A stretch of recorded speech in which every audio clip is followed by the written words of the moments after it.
بسم اللہ الرحمن الرحیم۔ میں ہوں عزیر احمد خان اور آپ دیکھ رہے ہیں ابلاغ ٹی وی۔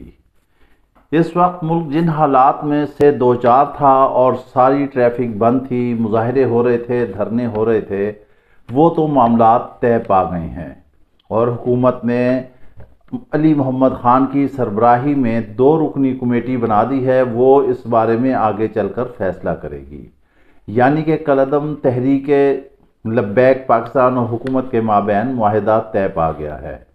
سابق روت ہلال کمیٹی کے چیئرمین مفتی منیب الرحمان نے کالعدم تحریک لبیک پاکستان کی ترجمانی کی اور انہوں نے بتایا کہ اس معاہدے میں جو ہمارا امن معاہدہ ہو رہا ہے، اس میں سعد رضوی کی آشیرواد حاصل ہے، تاہم سعد رضوی ابھی تک پابند سلاسل ہی ہیں۔ معاہدہ ہو گیا ہے، مظاہرے ختم ہو جائیں گے، لیکن تاحال کنٹینرز کے شہر آباد ہیں، بلکہ گزشتہ رات اسلام آباد میں مزید کنٹینرز فیض آباد کے پوائنٹ پر لا کر رکھ دیے گئے تھے اور ایک طویل لائن لگا دی گئی تھی۔ جہلم تک راستے مفقود اور بند ہو چکے ہیں، جگہ جگہ خندقیں کھدی ہوئی ہیں، سڑکیں توڑ دی گئی ہیں، کوئی نہ آگے آ رہا ہے نہ جا رہا ہے، زندگی تنگ ہو چکی ہے۔ اسکول جانے کے لیے بچوں کے لیے مسائل ہیں، مارکیٹیں بند ہیں، دکانیں بند ہیں، اور سب سے اہم ترین بات یہ ہے کہ اس وقت طلب اور رسد کا مسئلہ مارکیٹ میں پیدا ہو چکا ہے۔ چونکہ راستے بند ہیں، خندقیں کھودی گئی ہیں، کنٹینروں کی وجہ سے کہیں بھی مال سپلائی نہیں ہو رہا۔ ہم آپ کو بتاتے ہیں کہ آج سے پہلے جو ٹماٹر 60 روپے کلو تھا، آج وہ 100 روپے سے بھی زیادہ ہو گیا ہے۔ مہنگائی اتنی ہو چکی ہے کہ آسمان کو چھو رہی ہے۔ غریب آدمی جو ہے وہ تباہ حال ہے، نہ تو وہ بچوں کو تعلیم دلوا سکتا ہے، نہ صحت کی سہولیات دلوا سکتا ہے، نہ گھر کا کرایہ دے سکتا ہے، نہ بجلی کے بل ادا کر سکتا ہے، اور گاڑی کا سفر تو چلے کسی متوسط گھرانے کے لیے ہوگا، بیچارہ جو غریب موٹر سائیکل پر پھرتا ہے اس کے لیے بھی چلنا پھرنا مشکل ہو چکا ہے۔ 150 روپے لیٹر تیل ہو گیا ہے۔ وزیر اعظم نے بڑا احسان کیا اس مرتبہ کہ کہا کہ تیل کی قیمتیں نہ بڑھائی جائیں، مگر اوگرا جو ہے وہ کہتا ہے کہ یہ اگلے 5 مہینے تک قیمتیں بڑھتی رہیں گی، یعنی کہ اگر اس مہینے نہیں بڑھی ہیں تو اگلے مہینے یہ اکٹھی کوئی 15-20 روپے بڑھا دیں گے یا 10 روپے بڑھا دیں گے، اور یہ پیٹرول ہوتا ہوتا 200-250 روپے لیٹر تک چلا جائے گا۔ پھر وزراء یہ کہتے ہیں، ایک بیان دیتے ہیں کہ خطے میں سب سے زیادہ سستا ہمارا پیٹرول ہے۔ وزراء کی زبان درازی کی وجہ سے آپ سب کے سامنے معاملات موجود ہیں۔ جب تحریک لبیک پاکستان کے ساتھ مذاکرات ہو رہے تھے تو انہوں نے کہا کہ وزیر اطلاعات اس میں شامل نہیں ہوں گے، اور بعد ناخواستہ جب علماء کرام کی وزیر اعظم سے ملاقات ہوئی تو انہیں فواد چودھری کو اٹھانا ہی پڑا، کیونکہ تش زبان سے کچھ بھی حاصل نہیں ہوتا سوائے معاملات خراب کرنے کے۔ افہام و تفہیم جب تک نہ ہو اس وقت تک مسائل حل نہیں ہو سکتے۔ کسی بھی مسئلے کا حل لاٹھی چارج گولی سے نہیں ہے۔ جب تک ایک میز پر نہیں بیٹھیں گے مسائل حل نہیں ہوں گے۔ اب حکومت کو یہ چاہیے تھا کہ جب کالعدم تحریک لبیک پاکستان سے مذاکرات ان کے کامیاب ہو گئے تو فی الفور راستے کھول دینے چاہیے تھے۔ جس تیزی سے کنٹینرز لا کر رکھے تھے اسی تیزی سے انہیں ہٹا دینے چاہیے تھے۔ جب مفتی منیب الرحمان سے یہ پوچھا گیا کہ وہ کالعدم کا اس کے ساتھ نام لگا رہے گا تو انہوں نے کہا کہ ایسی کوئی شرارت نہیں ملے گی، آپ دیکھیں گے آنے والے وقت میں حالات بہت اچھے ہو جائیں گے، اور تحریک لبیک پاکستان باقاعدہ ایک سیاسی جماعت کے طور پر سیاست میں شرکت کرے گی۔ یہ تو ایک خوش آئند بات ہے۔ بہرحال ابھی تک راستے بند ہیں، حکومت نے ایک طرف کر دیے ہیں مذاکرات، اب دیکھتے ہیں کہ صبح تک راستے کھل جائیں گے۔ اب ہم آپ کو ایک اور بات بتاتے ہیں کہ اصل میں جو پیٹرولیم مصنوعات ہیں ان کے مہنگے ہونے کا کیا مسئلہ ہے، آئے دن پیٹرول کیوں مہنگا ہوتا ہے۔ حکومت کے جہاں دیگر برے کام ہیں کچھ اس کے اچھے بھی کام ہیں، اب اس نے انتہائی ایک اہم کام کیا ہے جس سے اب جو ہے مہنگائی کو بہت زیادہ امکانات ہے کہ کنٹرول ہو جائے۔ پیٹرولیم بحران جو ہے وہ اوگرا اور وزارت توانائی کے افسران سمیت 5 کو گرفتار کر لیا ہے۔ 5 افراد جو ہے پیٹرولیم کی پرائسز کو اوپر نیچے کرنے میں اہم کردار ادا کر رہے تھے۔ یہی وہ لوگ ہیں جو اس معاشرے کے ناسور ہوتے ہیں، جن کی وجہ سے قوم آج بھوکوں اور فاقوں پر مر رہی ہے، اور ان کی حرکتوں کی وجہ سے حکومت جو ہے وہ بھی کارنر ہو چکی ہے، کیونکہ سب سے بڑا عمران خان کا مسئلہ مہنگائی کا ہے، اور مہنگائی ایسے ہی عناصر کرتے ہیں، چاہے وہ پیٹرولیم مصنوعات ہو، چاہے وہ چینی ہو، چاہے وہ اشیاء خوردونوش ہو، چاہے وہ آٹا ہو، چاہے وہ سبزی ہو، کچھ خاص عنصر ہوتے ہیں جو اس کے پیچھے کار فرما ہوتے ہیں۔ گرفتار کیے گئے اوگرا افسران نے غیر قانونی پیٹرولیم مارکیٹنگ کے لائسنس جاری کیے۔ وزارت توانائی پیٹرولیم ڈویژن کے افسران نے جو ناجائز پیٹرولیم امپورٹ کوٹا بھی جاری کیا۔ پیٹرولیم مارکیٹنگ کمپنی نے اوگرا کی آشیرواد سے منظور شدہ پیٹرول پمپ سے زیادہ غیر قانونی پیٹرول پمپ کا ملک بھر میں جال بچھا دیا۔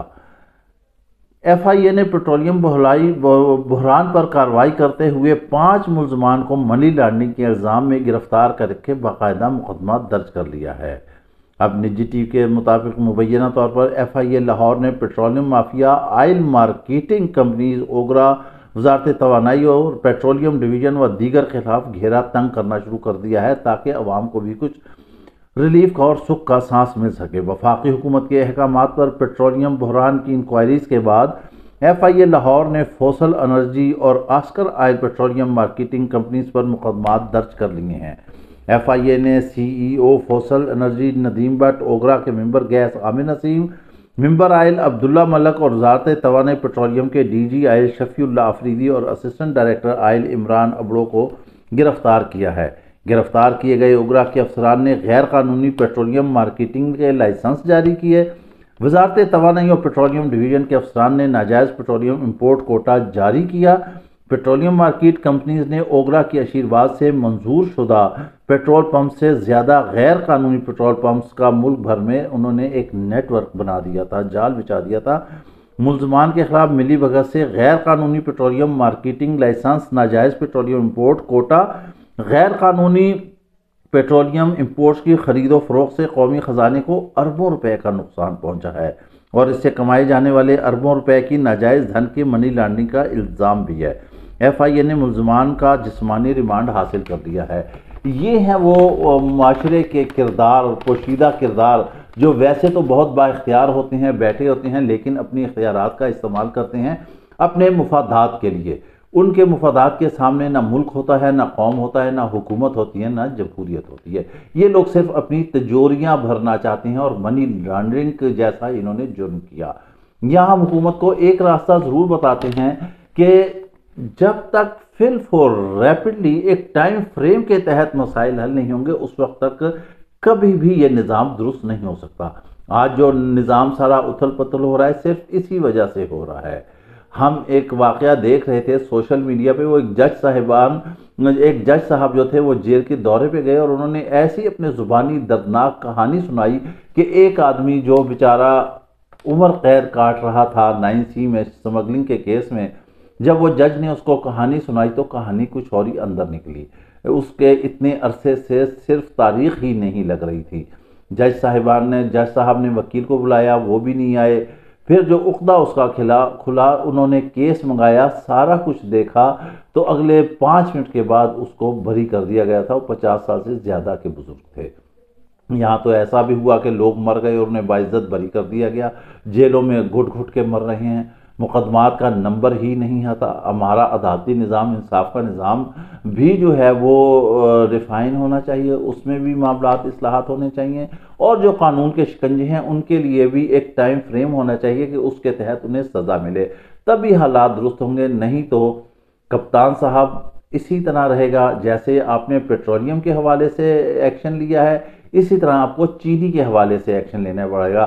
اصل ان کرداروں کو بے نقاب کرنا ہوگا۔ غریب آدمی جو بیچارہ باہر چھابڑے میں یا نیچے سڑک پر فٹ پاتھ پر چوکی لگا کر چیزیں بیچ رہا ہے، یا ریڑھی پر بیچ رہا ہے، یا ہاکری کر رہا ہے، اس بیچارے کا کیا قصور ہے؟ اثر تو اوپر والے کھا جاتے ہیں۔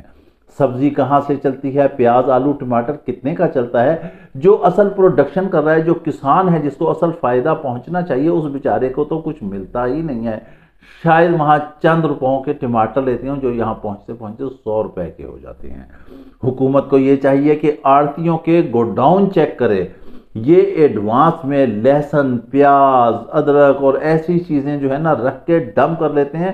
ہم آپ کو یقینی طور پہ بتا سکتے ہیں کہ کروڑوں روپے کے انہوں نے کنٹینر خرید کے ڈمپ کیے ہیں۔ جیسے ہی مارکیٹ میں شارٹیج ہوتی ہے، قیمت آسمان کو جاتی ہے، یہ لوگ پھر مال نکالتے ہیں اور وہ مال خرید کے ڈمپ کر کے ذخیرہ اندوزی کر کے مارکیٹ میں طلب پیدا کر دیتے ہیں۔ اس کے لیے لوکل سطح پر بالکل حکومت کو ٹیمیں بنانی ہوں گی، سول مجسٹریٹ تعینات کرنے ہوں گے، انہیں اختیارات دینے ہوں گے، اور جس بھی ذخیرہ اندوز کا کوئی بھی کنٹینر ایکسٹرا برآمد ہو اسے بحق سرکار ضبط کر کے مفت عوام میں تقسیم کر دیا جائے۔ یہ معاملات کریں اور پھر دیکھیں کہ آپ کو حالات کہاں جاتے ہیں اور کیسے لوگ پھر ڈریں گے، وہ کریں گے ہی نہیں ذخیرہ اندوزی۔ اور جو مذاکرات کی بات ہوئی تھی، ٹی ایل پی جو مذاکرات ہوں گے، اب حکومت کو چاہیے کہ ایسے معاملات کرے کہ پھر دوبارہ معاہدہ نہ ٹوٹے، پھر سڑکیں بند نہ ہوں اور یہ دھرنوں کا رواج اور کنٹینرز کے شہر آباد کرنے کا رواج ہمیشہ کے لیے ختم ہونا چاہیے۔ اس کے ساتھ ہی آپ ہمیں اجازت دیجیے، اپنا خیال رکھیے گا، اور اگر ابھی تک آپ نے ابلاغ ٹی وی کو سبسکرائب نہیں کیا تو پلیز اسے سبسکرائب کیجیے تاکہ آپ کو تازہ ترین تجزیے ملتے رہیں۔ اللہ حافظ۔